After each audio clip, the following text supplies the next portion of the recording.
Hello students, welcome back. So we are on the third lecture of the third chapter. Okay, so let's begin. We were doing the importance of business environment. This is the third chapter. Okay, so let's quickly revise these. So first was, yes. First was identify opportunities and getting the first mover advantage. Okay, first was this कि opportunities identify करना और उसके हिसाब से उस चीज का advantage लेना so that आप उस identify उस opportunity को identify करके उसको action में ले सके. Okay, second was identify threats and early warning signs. Threads identify करना कि क्या क्या आपको प्रॉब्लम्स हो सकती हैं और उनके हिसाब से जो भी वार्निंग मिल रही है, आपको सिग्नल्स मिल रहे हैं, work on that. Okay, second ये था. नेक्स्ट, कॉपिंग रैपिड, उनको अच्छे से मतलब it helps in कॉपिंग rapid changes. Tapping useful resources, जितने भी हमारे पास में रिसोर्सेज हैं उनको अच्छे से यूज करना, यूटिलाइज करना और मतलब ऑप्टिमली यूटिलाइज करना. It helps in that as well. Then next is helps in planning and policy formation which we are gonna do today and the helps in improving performance. See, कोई भी तरह की planning है, आपकी planning और policy बनाने में बहुत बड़ा हाथ होता है बिजनेस एनवायरनमेंट का. Why? I tell you. See, सारी पॉलिसीज जो भी हैं या प्रिंसिपल्स या प्लानिंग आप जो भी कर रहे हैं ऑर्गेनाइजेशन में, वो जितनी भी planning what ever it is happening, वो सब कुछ जो होगा वो बिजनेस एनवायरनमेंट, बाहर के एक्सटर्नल एनवायरनमेंट को, मार्केट प्लेस को ध्यान में रखते हुए होगा कि मार्केट में डिमांड क्या है. तो ये एनवायरनमेंट बहुत हेल्प करता है पॉलिसी मेकिंग में, सो दैट आप उस हिसाब से पॉलिसी बनाएं और उस हिसाब से उस पॉलिसी को एग्जीक्यूट करें. Alright, next is helps in improving performance. Performances में इम्प्रूव करने में हेल्प करता है. See, it gives it set and standard. कैसे परफॉर्मेंस कैसे इंक्रीज होगी, इंप्रूव होगी, ये एक स्टैंडर्ड सेट कर देगा कि ओके, मार्केट का ये डिमांड है, ठीक है, मार्केट के डिमांड के हिसाब से you have to set your standards regarding your products. ठीक है, तो अब एक डिमांड जो आपको मिल जाएगी कि भाई मार्केट में इतना कंपटीशन है और लोग इतना इतना कुछ अच्छा कर रहे हैं, तो एक आपको स्टैंडर्ड सेट कर देगा. और स्टैंडर्ड सेट कर देगा तो अगर आप उसके हिसाब से चलेंगे तो आपकी परफॉर्मेंस ऑटोमेटिकली इंप्रूव हो जाएगी. Okay, so this is what it is. Okay, next, चलो let's begin. It helps in rapid changes. We are done. Okay, it helps in assisting planning and policy formation we need to do. So, since environment is a source of both opportunities and threats, देखिए environment जो है, business environment, वो दोनों चीजें हैं. It मतलब ये realisation देता है अपॉर्चुनिटीज का भी, साथ ही दे दोनों चीजें बिजनेस एनवायरनमेंट से निकल के आती है. या तो अपॉर्चुनिटीज हो या थ्रेट्स हो, दोनों ही बिजनेस एनवायरनमेंट के ही पार्ट हैं. तो ये मतलब it's understanding and analysis can be the basis for deciding the future course of action, that is planning, or training guidelines, that is policy. See, तो इनकी better understanding, opportunities की similarly और threats की, दोनों की मिलाकर कोई एकदम प्रॉपर अगर आप अंडरस्टैंडिंग रखेंगे तो आप दोनों चीजें बहुत आसानी से कर सकते हैं. और दो चीज क्या है? फर्स्ट है, आप कोई भी फ्यूचरिस्टिक प्लान बना सकते हैं, फ्यूचर एक्शन को डिसाइड कर सकते हैं कि क्या होना चाहिए. ओके, तो आपकी प्लानिंग बहुत स्मूथली और बहुत स्ट्रांगली बन जाएगी. दूसरा ये कि कोई भी डिसीजन मेकिंग के लिए आप बहुत अच्छे से गाइडलाइंस तैयार कर सकते हैं, ताकि आपको थ्रेड्स पता है, आपको ये पता है कि क्या क्या दिक्कतें आ सकती है, कि क्या क्या पॉसिबिलिटीज है खराब होने की, चीजें दिखने की, you have the warning signals. तो आप उस हिसाब से गाइडलाइंस तैयार करेंगे ना. अगर आपके पास में वार्निंग है किसी चीज का, तो you will decide the guidelines accordingly. ठीक है, तो this is how it helps in making planning and policy formation. Okay, so that is what it is. इसका मतलब ये है कि जितना ज्यादा कंपटीशन, मतलब which means more competition may make an enterprise think afresh. How to deal with situation. इसका मतलब ही यही है कि जितना ज्यादा कंपटीशन होगा उतना ज्यादा आप मतलब एक किसी एंटरप्राइज को रेडी कर रहे हैं कंपटीशन में, सिचुएशन को डील करने के लिए, कंपटीशन में टिके रहने के लिए। तो this environment will help, environment will help. Okay, so this is the whole point. Alright, so अभी एक एग्जांपल ले लेते हैं। फॉर इंस्टेंस कोई न्यू प्लेयर है, मार्केट में आया है, विच मीन्स मोर कंपटीशन बन सकता है, ठीक है। एंड जो भी एंटरप्राइज है उनको एक अच्छे से सोचना है कि कैसे डील करना है, क्या करना है। तो जो फाइनल रीजन होगा अंडरस्टैंडिंग का, सो सॉरी, ओके, सो ये लेट्स बैक टू दिस। तो जो आया है, जो नया प्लेयर है, उसको ये पता होगा कि एनवायरमेंट पे कितनी चीजें हैं फर्स्टली, तो वो अपने जो चीजें ध्यान में रख के चलेगा। so sorry. दूसरा, जो बिजनेसमैन है, जो ऑलरेडी एग्जिस्टिंग बिजनेसमैन है, वो भी सोच सकता है कि भाई नया आ रहा है कोई, तो कंपटीशन बढ़ जाएगा, तो हमें इन चीजों के लिए अवेयर रहना है। Okay, you are getting? So this is how it helps. I can give you an example. Okay, let's see. Suppose मैं अपना एग्जाम्पल लेती हूँ। See, there are like lots of online platforms where people are teaching this subject of this class. Okay, so I have so many people of competition, ठीक है। मेरे आने से पहले there were people who were doing their work. Now I am getting popularised, I am getting the attention of students. Okay, तो then they think कि okay, this is our competition and we have to deal with it. We have to make good plans. Similarly, I also made so many plans. I changed my strategy. I wanted to become unique. I researched that how people are doing and what should be my way to enhance students, to attract students. So ये एक बहुत ही basic चीज है जो कि it will help. जो मेरे sector का जो एनवायरमेंट है उसको I analysed and then I saw the opportunities, क्या क्या अपॉर्चुनिटीज निकल के आ सकती है इस प्लेटफॉर्म पे, and I know the signal, warning signals की क्या क्या प्रॉब्लम्स हैं। तो उनके हिसाब से I made my planning, I made my policies, I made my structure. Okay, so that is it. Next is it helps in improving performance. So final reason कुछ भी, किसी भी business studies का जो भी relate होता है या नहीं होता है, it is understanding, ठीक है, कि आपकी performance में difference आ रहा है या नहीं आ रहा है। It is about this thing only, whatever you are doing, wherever you are working, ultimately जो चीज जो matter करती है वो है performance.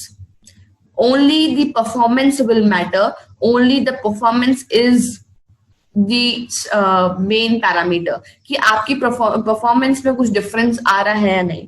The answer is that it does appear to make a difference. ठीक है, इसका मतलब यही है कि आप जो भी कर रहे हैं, इसका मतलब ये है कि it is the ultimate source that you have to make some different, right?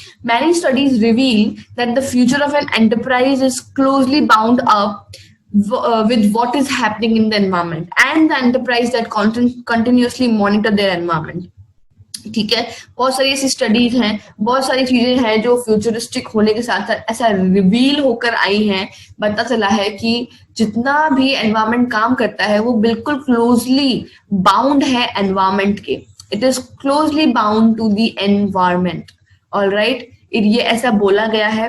Secondly, आपको सुटेबल प्रैक्टिसेस अडॉप्ट करनी है जो कि ना कि तुम्हारी सिर्फ प्रेजेंट परफॉर्मेंस अच्छी करे, for longer period of your performance it should improve. आपको ऐसी एक्टिविटीज अडॉप्ट करनी है आपके बिजनेस एंटरप्राइज में। All right, so this is the whole thing, this is the whole point which somebody has declared and somebody has told. Okay, so for longer period of time आपको आपकी चीजें जो है वो इम्प्रूव करके रखनी है, और ऐसा नहीं कि सिर्फ आज की प्रेजेंट की परफॉर्मेंस आपकी बहुत अच्छी हो जाएगी सब कुछ ठीक है, नहीं, not only present, you have to look towards the future, you have to think about the long term, ठीक है। तो उस हिसाब से आपको काम करना है, उस हिसाब से आपको मार्केट में सक्सीड होना है। Okay, so that was the whole point. Next is effective management. These are like the extra points. Keep start writing. Okay, रुकना नहीं, ये है नहीं आपकी बुक में, और मैंने एक्स्ट्रा लिखे हैं so that you can get extra brownie points. Okay, so write it, these are important. अगर बड़ा लॉन्ग टर्म क्वेश्चन बन जाता है तो आपको ये सारे पॉइंट लिखने हैं, और अगर लॉन्ग टर्म नहीं, अगर शॉर्ट भी आता है तो at least you have to make a chart and explain, okay, like this. तो उसमें ये सारे पॉइंट्स ऐड कर देना because they are important. Okay, so next is effective management. Let's see what is it. So, coordination with the business environment is the precondition for the success of firm's management. ठीक है, सी बहुत ही normal सी बात है, अपन ने coordination पढ़ा भी है। तो बिजनेस एनवायरनमेंट में, इवन बिजनेस एनवायरनमेंट में भी जो प्री कंडीशन है किसी भी सक्सेस के लिए, वो यही है कि आप कोऑर्डिनेशन रखें आपकी बिजनेस एनवायरनमेंट के साथ। ओके, ऐसा नहीं इधर उधर भटक रहे हैं और मतलब इधर उधर की पॉलिसीज देख रहे हैं, not like this. This is the pre condition. बहुत मतलब कुछ भी शुरू करने से पहले की कंडीशन ये है कि आपको अगर आपका फर्म जो है वो सक्सेसफुल करना है तो you have to have coordination with your business environment. Okay, so management has to develop communication between the firm and the environment, and it can get reliable information in due time. It will help in decision making. ठीक है, तो effective management होना चाहिए। और business environment के कारण आपको एक effective management बन जाता है automatically, where you have to communicate with the environment forces, with the other forces, कि आप कैसे क्या कम्युनिकेट कर सकते हैं उनसे। फिर वही चीज को ध्यान में रखते हुए you have to decide, you have to have your decision making on that basis. Alright, so this should be the process, this should be the scenario which should be adopt. Okay, तो इससे क्या होगा कि management एकदम effective रहेगा, आपको हर चीज के बारे में अवेयरनेस बनी रहेगी, you will be aware, you will be very focused. Okay, so ये चीजें होती रहेंगी। So that is the whole point of this effective management. Okay, next, long-term planning. Now, what is it? So, in order to formulate long-term planning, analysis of the present environment and the forecasting of the future environment is essential. ठीक है, तो basically इसका बोलने का मतलब ये है कि अगर आपको लॉन्ग टर्म प्लानिंग करनी है, अगर आपको लॉन्ग टर्म परफॉर्मेंस आपकी अच्छी करनी है, तो you have to evaluate, you have to analyse the present environment. ठीक है, प्रेजेंट एनवायरनमेंट को एनालाइज करना पड़ेगा सो दैट आप अच्छे से लॉन्ग टर्म प्लानिंग कर पाएंगे, और साथ ही फ्यूचर फोरकास्ट भी कर पाएंगे, फ्यूचर प्लानिंग भी कर पाएंगे easily by studying the environmental factors. Okay, the factors are very important. तो उन factors को study करके, and how is it important? अगर आप, चलो पीछे से वापस देखते हैं, अगर आप factors को analyze करेंगे, उस हिसाब से planning करेंगे, तो आपकी जो performance है वो long term प्लानिंग जो भी बनेगी वो लॉन्ग टर्म परफॉर्मेंस जो है आपकी वो इम्प्रूवमेंट के पेस पे ही रहेगी। तो long term planning will help you the long term improvement in the performance. Okay, and that will only happen by the awareness of business environment. Okay, so this is the point, this is the basic idea about the long term planning. All right, so this is there. Next is success and progress of business. अभी क्या है कि आपकी progress और business जो है वो किस चीज पे बेस्ड रहेंगी, कि क्या चीज आप ऐसा सोचेंगे कि okay this should be done and ये चीजें हम ध्यान रख रहे हैं so that we will figure out other things also. तो वो कैसे हो पाएगा? The success or progress and the prosperity of business firm depend on the study and the analyze of business environment. Okay, तो आप जितना, आपको अगर प्रोग्रेस चाहिए आपके बिजनेस में, प्रोस्पेरिटी चाहिए, ओके मतलब आपको अच्छा स्टेटस चाहिए तो वो तभी हो पाएगा when you will study the business environment. Okay, ऐसे स्टडी मतलब पढ़ना नहीं, you will have a good analysis of your respective environment. जो भी है आपका, जो भी जिसमें भी बिजनेस में है आप, उस environment को आपको अच्छे से पढ़कर स्टडी करना पड़ेगा कि okay, this is the environment, this is what is happening in the marketplace, and that is how we need to perform. All right, you're getting? So this is what it is, this is how it is important. So इस marketplace पे क्या चल रहा है क्या नहीं चल रहा है उसका analysis जब आपके पास में होगा तो you will be able to have success and progress in your business. Okay, no firm can get success without the knowledge of its environment. If a firm is not familiar with the environment, it cannot succeed, and that is for sure. That is like my guarantee. See, if I don't know the name of other firms who are dealing with this education field on the online platform, I'm not gonna succeed. I'm not gonna get students. I will not get. Why? Because I don't know how my competitors work. Okay, firstly. Secondly, अगर मुझे पता ही नहीं है that what is the actual conditions of the online platform in the global level, तो how will I be able to teach at the global level? So I should know the environment of my business. I should know every elements of my business environment so that I would be able to analyze, and then I will be able to do something different, right? अगर मैं भी बड़ा कुछ भी बोल के या I am कॉपिंग someone या फिर किसी के आइडिया लेके अभी मैं भी आपको अगर बोल रही हूँ तो मैं किसी से यूनिक कैसे हुई? तो मेरा एक पढ़ाने का खुद का तरीका है, मेरा एक खुद का there is some way of mind of teaching, so that is why I'm adapting that. If I'll copy, yes, I can analyze, I can research कि दूसरे कैसे पढ़ा रहे हैं, what should be the right ideology, that I will decide at the end. लेकिन I should have the idea of others.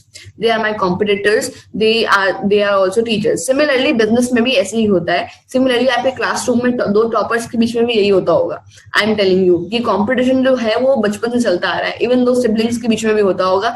You would agree if you have siblings, तो you would agree to me, बड़े भाई छोटे भाई में उसके ज्यादा number है, वो ज्यादा होशियार है, वो कम होशियार है, ये सब होता रहता है. तो ये कंपटीशन जो है वो तभी आप सक्सीड कर पाएंगे when you know the other people and the happenings of the environment. Okay, so this is the basic thing. Now second is distribution of production and services. अभी ये क्या है, let's see.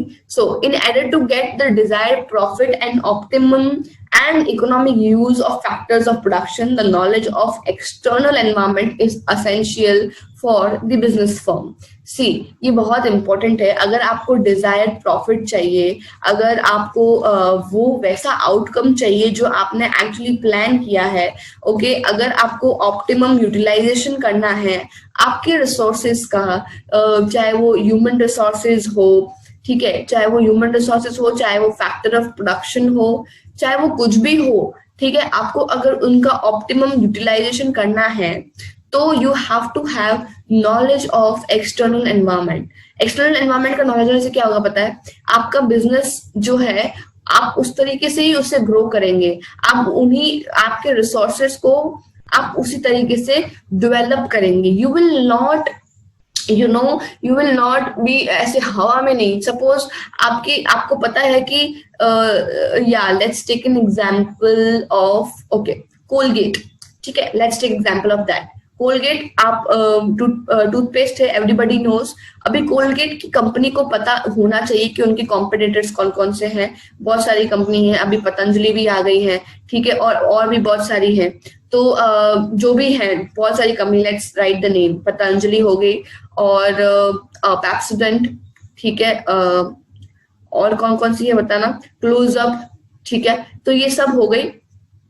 अभी ये सब हो गई तो उनको ये पता है, कोलगेट को जब वो शुरू में आई थी तब दे न्यू कि ये इनके कॉम्पिटिटर्स है और ये एक्सटर्नल मार्केट है. तो जब वो नई आई थी तब थोड़ी वो एक साथ में अपने 1000 प्रोडक्ट जो है वो निकाल देंगे, 1000 प्रोडक्ट प्रोड्यूस करने लग जाएंगी. मतलब 1000 तो चलो ठीक है कम है, लेट्स टेक 1 लाख, ओके, ऐसा थोड़ी कि वो एक ही टूथपेस्ट के एक ही जो भी उनके पेस्ट उनके 1 लाख प्रोडक्ट एक साथ में बना देगी, ऐसा नहीं करेंगी वो, क्योंकि उनके रिसोर्सेज जो है वो वेस्ट चले जाएंगे, because they know the condition of market जहाँ पे डिमांड कोलगेट की है ही नहीं, people are not aware, people are using Patanjali और क्लोजअप और समथिंग एल्स। क्लोजअप के ऐड आते नहीं है, बड़े अजीब अजीब से ऐड होते हैं यार, वो तो खैर जो भी है, तो वो they are aware of that, right? So when they are aware of that they will use दो रिसोर्सेज जिनको वो ऑप्टिमम यूटिलाइज कर सके।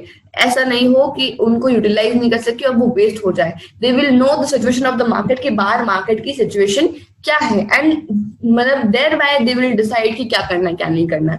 तो डिस्ट्रीब्यूशन जो है उनकी प्रोडक्शन का और सर्विसेज का वो एनवायरमेंट पे ही डिपेंड करता है, सो दैट वेस्ट ना हो। Okay, next, knowledge of opportunities, challenges and limitations. Okay, आपको एक एनवायरनमेंट जो है वो ये डिटरमाइन करता है कि आपके बिजनेस फर्म में क्या क्या लिमिटेशंस आपको रखनी है, क्या क्या लिमिटेशंस आपको उधर एस्टैब्लिश करनी है, और ऑल्सो क्या क्या चैलेंजेस जो है वो प्रोड्यूस हो सकते हैं, क्या क्या अपॉर्चुनिटीज फर्म को मिल सकती है, और जो लिमिटेशंस है वो एनवायरनमेंट के फैक्टर्स के द्वारा डिटरमाइन की जाएंगी। और वो फैक्टर्स क्या क्या है, let me tell you. These factors are government policies, legal provisions, competitive situation, and many more. These are the dimensions which we will cover. ठीक है, अभी आगे जाके we are gonna cover the dimensions, उसमें ये सब कुछ आएगा। तो ये फर्म को हर चीज की नॉलेज होनी चाहिए। अपॉर्चुनिटी क्या क्या है जो अपन ने बात कर ली, चैलेंजेस क्या क्या आ सकते हैं, और आपको किन किन चीजों की आपको लिमिटेशन है वो भी आपको पता होनी चाहिए। और ये सारे जो भी फैक्टर्स है ये डिटरमाइंड होंगे एनवायरमेंटल फैक्टर्स, जो कि एक्सटर्नल फैक्टर्स हैं उनके द्वारा। एनवायरमेंटल फैक्टर्स के द्वारा you will able to determine कि क्या क्या है, ठीक है। और वो फैक्टर्स बहुत सारे हैं। गवर्नमेंट की पॉलिसीज हो गई जो एक लिमिट तय करेगी कि okay these are the limits, these are the provisions, आपको हिसाब से चलना है। ओके, नेक्स्ट, लीगल कुछ लिमिट्स हो जाएंगी, अगर वो बहुत सारी हो सकती हैं, we'll gonna cover that in the dimension section. Then the competitive situation, obviously बहुत सारे competitors है, बहुत सारी चीजें परफॉर्म होनी है, तो उन सबको कैसे हैंडल करना है, कैसे क्या होगा, वो सब कुछ वो डिसाइड करेंगे। So that is how these things form, that is how these thing work. तो you will able to know the opportunities, to challenges and to the limitations. Okay, next is measurement of uncertainty और risk. See, बहुत basic सी चीज है ये, and these are like कि uncertainty और risk जो है वो एक डायनामिक वर्ल्ड में रहते ही रहते हैं। आप रिस्क, बिजनेस का दूसरा नाम ही है रिस्क। बिजनेस मतलब अगर आप बिजनेसमैन हो तो you should have the capability of taking risk. In order to measure the business risk and uncertainty, the study of business environment is useful. आपको ये हेल्प करेगी चीजें इंफॉर्मेशन कलेक्ट करने में कि क्या कैसे आप अपने रिस्क को मिनिमाइज कर सकते हैं, कैसे आप एकदम कैलकुलेटिव प्लानिंग कर सकते हैं जहां पर रिस्क कम हो, प्रॉफिट की चांसेस ज्यादा हो, और एकदम बैलेंस्ड एक प्लानिंग कर सकते हैं। वो तभी होगा जब आप बिजनेस एनवायरनमेंट को रीड करेंगे, को स्टडी करेंगे, आपके एनवायरनमेंट को आप स्टडी करेंगे। तो ये बहुत इंपॉर्टेंट है कि आपको पता होना चाहिए कि कैसे क्या चीज फॉर्म हो रही है, कैसे यू आर डेवलपिंग, कैसे अनसर्टेनिटीज को आपको सर्टेनिटीज में आप ट्रांसफर कर सकते हैं। See, it is not certain, actually it is not, but you can able to transform this to uncertainty to certainty, because कैसे, आई विल टेल यू, आपको पता चल जाएगा कि आप कितना रिस्क ले सकते हैं। ठीक है, आपको एनवायरनमेंट से ये मालूम पड़ जाएगा आपके कॉम्पिटिटर कौन कौन से हैं, आपको ये पता चल जाएगा कि what limits do you have. Okay, और there are so many things which you will be able to analyse by only analysing the business environment of yours. तो इन सबको एनालाइज करने के बाद में you will be able to know कि okay these are the things and these are the problems, these can be solutions, so this is how we will plan. Okay, so ये सब चीजें जो हैं ये जब आपको मालूम पड़ जाएगी तो मतलब तो आप एक परफेक्ट, प्रोडक्टिव, फ्रूटफुल प्लान लेके आप अपने प्लान को एग्जीक्यूट कर सकते हैं according to the environment. So this is how there is the need and there is this need of analyzing of business environment, and similarly there is this need and there is this importance of this business environment. Okay, business environment इसलिए इतना ज्यादा important है, और ये सब चीजें business environment के साथ साथ there is this life which also adopt these sort of things. These are important. We have to analyze what can be the limits, what can be the warning, what can be wrong for us, what can be right for us. और मतलब आप किसी भी चीज में रहते हैं, even in your boards, in your 12th examinations, you can think of this कि यार क्या चीज हमारे लिए वर्क करेगी, क्या नहीं करेगी, क्या कंपटीशन है, बोर्ड की डिमांड क्या है, what is board is been asking, and there are so many things, alright, you know that. So ये सब चीजें तब ये सब चीजें हेल्प करेंगी आपको. So that is how it works and that is how these are important. Okay, so we have done with the importance of business environment. Okay, तो अभी इम्पोर्टेंस में कुछ 5 पॉइंट्स तो आपके टेक्स्ट बुक में है ही, ठीक है, तो वो तो आपको करने ही है, और वो मैंने एक्सप्लेन कर भी दिए हैं as it is. There are some like 5 or 4 points जो कि मैंने एक्स्ट्रा लिखे हैं, ठीक है. अभी इन एक्स्ट्रा पॉइंट को आपको अगर लॉन्ग क्वेश्चन आता है तो आपको पूरा पूरा एक्सप्लेन करना है, और नहीं भी आता है, शॉर्ट भी आता है, तो you have to write in the headlines. Okay, write the headings of that point, और आपको हेडिंग लिखनी है और चार्ट बना देना है, सो that you can get good marks, so that somebody should know कि आपको बहुत चीजें पता है इसके बारे में. तो मेक अ चार्ट, ओके, और make a good format while answering. बाकी अपन प्रैक्टिस सेट्स में देख लेंगे. Practice sets we will be providing you in the last like section, तो वो तब अपन देख लेंगे प्रैक्टिस सेट्स. उसमें मैं एक्सप्लेन कर दूंगी कि how you need to present your आपकी प्रेजेंटेशन कैसी होनी चाहिए, वो आई विल बी एक्सप्लेनिंग, वो तब एक्सप्लेन करूंगी. लेकिन उससे पहले आप इनको आपके शॉर्ट नोट्स में प्लीज लिख लीजिएगा. These point are important. Okay, चलो, thank you so much, see you soon, bye bye.